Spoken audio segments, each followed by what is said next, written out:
This stuff is damp and moldy and stinks like crazy. Ugh, do I have to? Well, I guess so.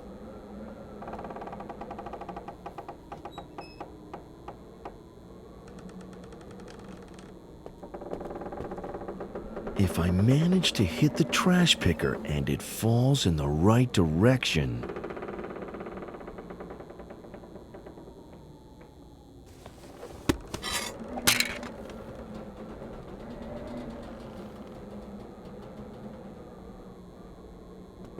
Great, it worked. I just need to pull the door off its hinges and...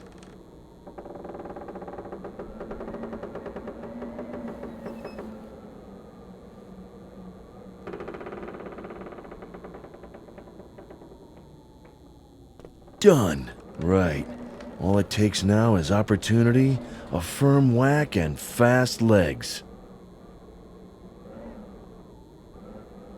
Follow me. Pat Shelton wants to see you. Uh-oh. Tackling two people with my stove door is out of the question. I should wait for a better opportunity.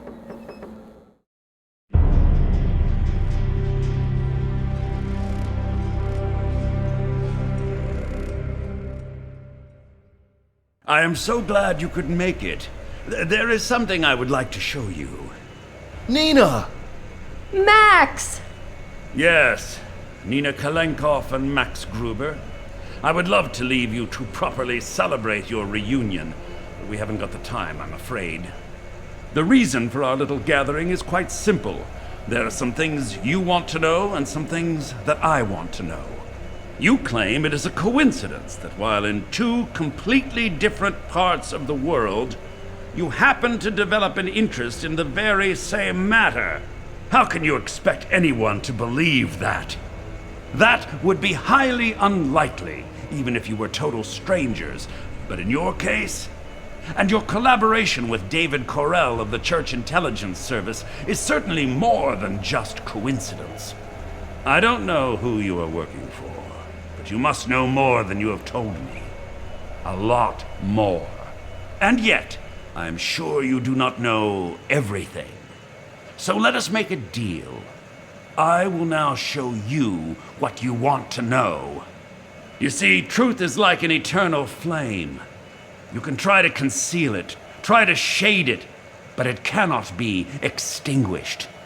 And the truth has long stopped hiding its ugly face behind the veil of technology and progress. It shows its terrible grimace day by day. 660 children starve to death every hour. Millions of people slave away in horrible, degrading circumstances, while their bosses become richer and fatter all the time. The deserts are expanding, the polar caps are melting, the ozone hole is growing, the climactic catastrophe is at hand! Every day, we do our best to destroy our planet with all the powers at our command. Today alone, another 140 or so animal and plant species have become extinct. I know, it's terrible. So, can you make this world a better place? Yes, I can. Zandona was a great prophet. Too great for his time. His vision could not be brought to life in the 17th century. Today, things are different. Vision? Zandona never had any visions. He was just a very sick man who wanted to destroy the world. Destroy? How blind you are! He never wanted to destroy the world! He only wished to root out the evil that is responsible for all the destruction in our world! I will show you. This is La Palma, one of the Canary Islands, a paradise for sun-loving tourists. For us, the island holds quite another fascination, the Cumbre Vieja volcano. The brittle western slope of the volcano is covered in clefts and fissures where water has collected. And now for the interesting part. By placing several bombs in carefully calculated spots, we can use thermonuclear explosions to heat that water so that it will evaporate instantaneously. If you had paid attention in your physics classes, you would know that such a sudden evaporation of water would create sufficient pressure to shatter the volcano's brittle slope and send it crashing into the sea. Can you guess what comes next? That's right, a tsunami. Waves 200 meters high will charge across the Atlantic with the speed of an airplane. The tsunami will sweep across the east coast of the United States. New York will disappear in an apocalyptic flood, taking with it the self-proclaimed rulers of the world who are currently squabbling in blind incompetence at the UN headquarters. The resulting vacuum of power will be filled by our followers, some of whom have been biding their time in key positions for decades. They will take control and lead humankind to a new golden age. Except for the people on the East Coast. I guess you won't be leading them anywhere. Haven't you been listening to me? I told you this is about saving the world. By leaving millions of people to drown? How is that saving them? I am saving them from their own destructiveness. They would kill each other anyway, sooner or later. But in that case, not just a couple of million people would die, but the basis for our existence on this planet would be permanently destroyed. Don't you see? Those who hold the power in this world are leading us to our doom, day by day. But now, we have a chance of seizing this evil by the root and wiping it out, once and for all.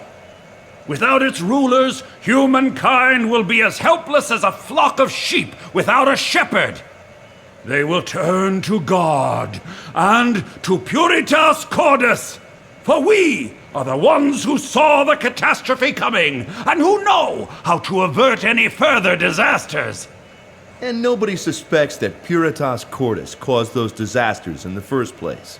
It does not befit the sheep to question the will of the shepherd. We will teach people to live devoutly. We will teach them the ways of Zandona, and we will welcome them to the new state of God. They will be led by our supporters, chosen from among the wisest of the wise and the most pious of the devout. And what will your role be in that state? Mine will be the voice that proclaims the will of God.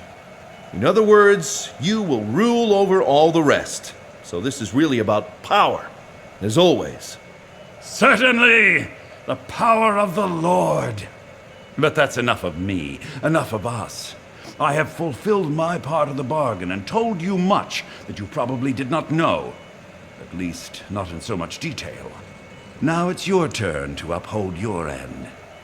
Who are you working for? What do you know? Who else knows it, and how does the Church Intelligence Service mean to prevent the inevitable? We had an agreement! Talk! Who are we working for? Church Intelligence Service? I don't know what you're talking about, but all that Zandona nonsense seems to have softened your brain. That's the only explanation I can think of. I will not be made a fool of. Very well. You asked for it. You see the grave over there? It's fresh. All that's missing is a body. So, for the last time, what do you know? Who have you told? And what has the Church Intelligence Service got to do with it? Sorry, I don't know anything about any intelligence service. And your people shot the man who might have been able to tell you more about it in cold blood. If you think this is some kind of game, you are badly mistaken.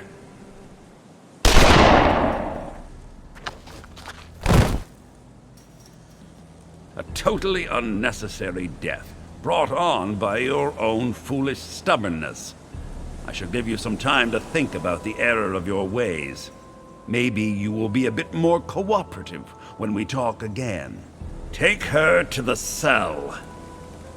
Oh, what have I done? Max is dead. I should have prevented this. No matter how, I should have prevented it. I was the only one who could have averted this disaster. I could have saved my father. I could have saved Max. Yes, I could have. And what did I actually do? I am responsible for the death of David Correll, who died trying to help me escape. I sealed the fate of Max with a single wrong answer, and my father will be next. And what am I doing?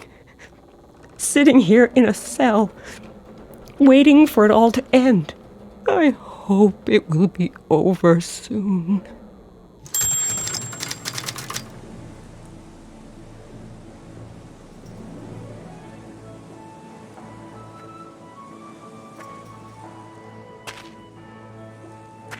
Everyone should have their own stove door. It's a good thing I carry all kinds of stuff around with me.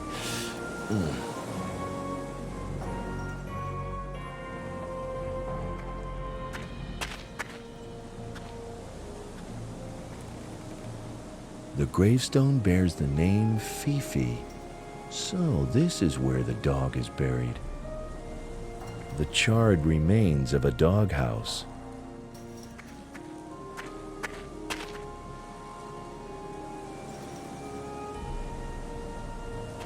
Looks like this is a guard's patrol route. There's nothing to see except solid bars and a wall beyond. From that position, the guard can not only watch the prison, but also has a perfect view of the inner courtyard too. Not the best conditions for getting out of here alive.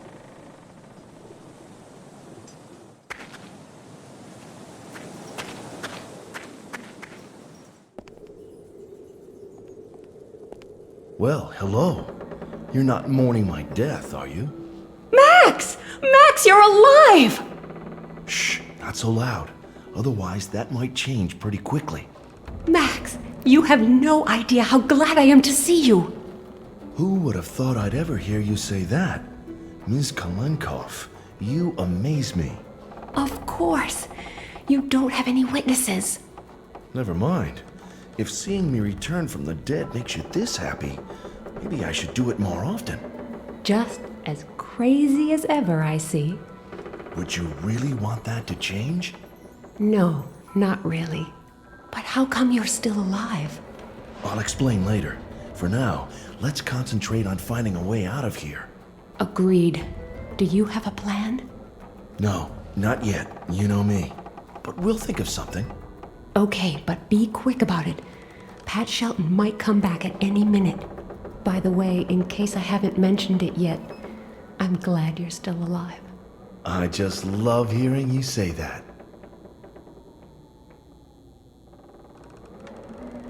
I think I'm going to call the guard. Hello?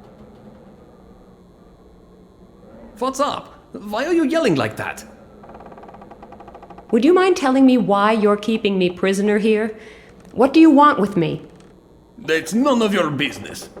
Now look, I do think I have a right to know why I'm locked away in this cell. I don't know, and I don't care. What?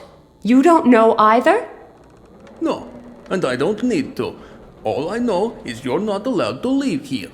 And it's my job to keep an eye on you. That's enough. Anything else? Don't you even care why innocent people are being imprisoned here? No.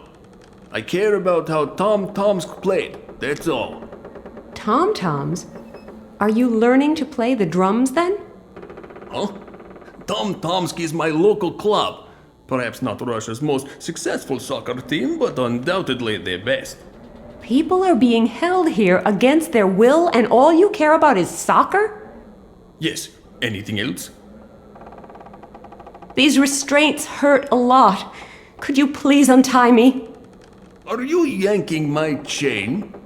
No. Why? If I untie you, you're going to run away. How would I do that?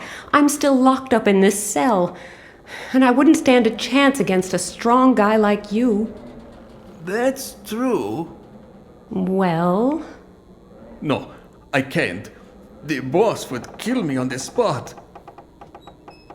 I'm freezing. In fact, I fully expect to die of exposure in just a few minutes. Tough luck. The stove hasn't been working for years. I somehow don't think your boss will be very happy when he comes back and finds his informant frozen to death.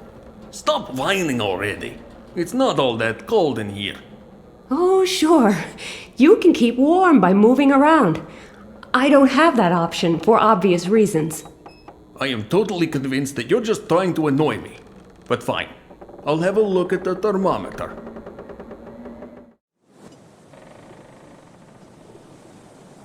I thought so. It's almost 20 degrees in here. You're nothing but a pathetic crybaby. Fine, so I'm a crybaby. Can I have something to warm me up anyway? No. Russians never feel cold when it is this warm. I'm hungry. And I'm thirsty. Yes, but unlike me, you can go and get yourself a drink. When I get hungry, I have to rely on you to bring me some food. That's just too bad. Starving prisoners constitutes torture, and that's against the Geneva Convention. Geneva what? The Geneva Convention. You know, human rights and all that.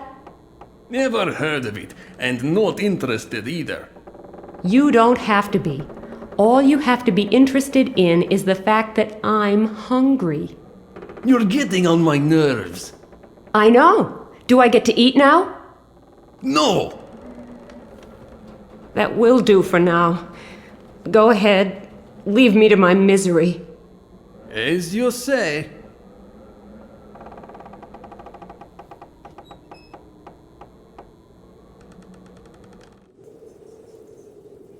It's one of those nasty contraptions that will kill mice. Looking at the size of that piece of cheese, I'd rather not know what kind of monster-sized mice they're trying to catch here.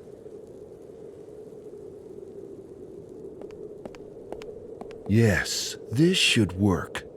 That way I can spring the mousetrap and still keep all my fingers. I rather like that idea. I just saved an innocent little mouse from a gruesome fate and got a big piece of cheese as a reward. There's a storeroom behind it.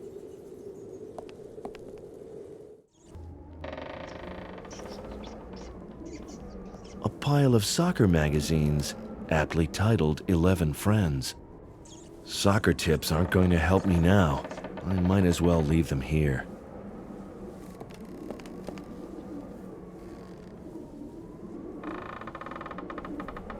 Little Red Riding Hood, Hansel and Gretel, Snow White and the Seven Dwarfs, 666, the devil's number and its significance in mathematics, the 7 deadly sins, and 150 delicious microwave dishes. I haven't got time to sit and read. Did Pat Shelton use this for his sermons on television? Not that I really care.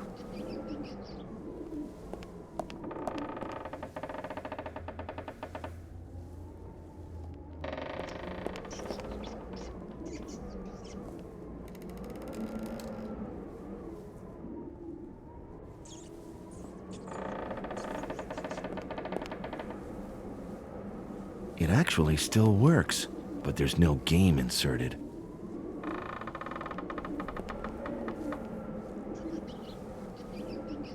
This thing is so old, it's not even electric. Should I turn the television on or take it with me?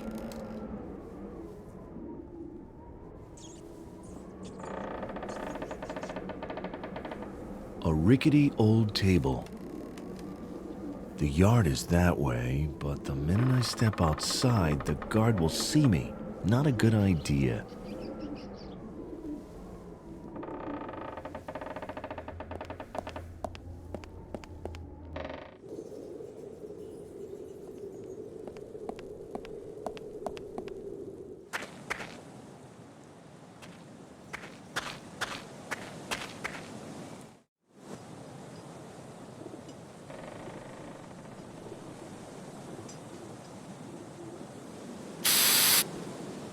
The temperature display has dropped down to 8 degrees.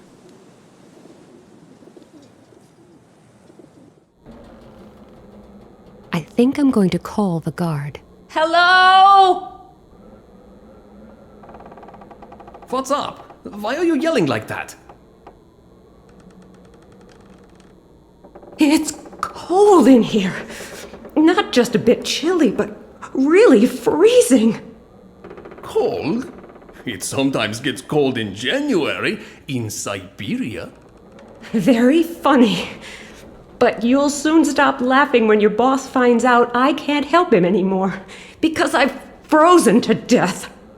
I'll give you 3 guesses who's going to be blamed for that. I sure wouldn't like to be in your shoes. All right, have it your way. I'll go and check. But you had better not be pulling my leg. Yes, sure.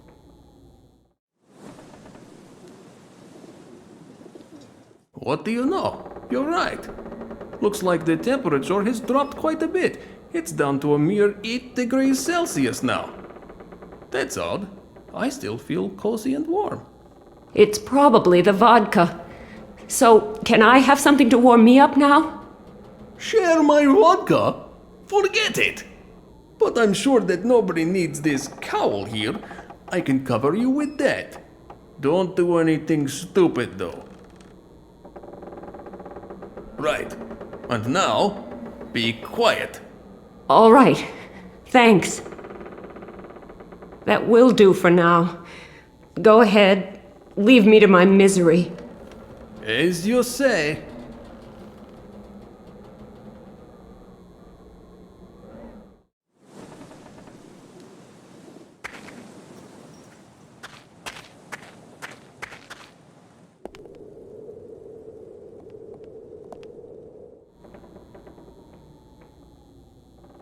Nina, Yes? you look a little warm. Wouldn't you like to take something off? Is that all you can think about, even in this situation? Not really, but for now, the cowl is most important. I'll see to the rest later. Don't you dare. I love it when you're helpless. I've got the cowl, and Nina is cold again. Life is all about giving and taking.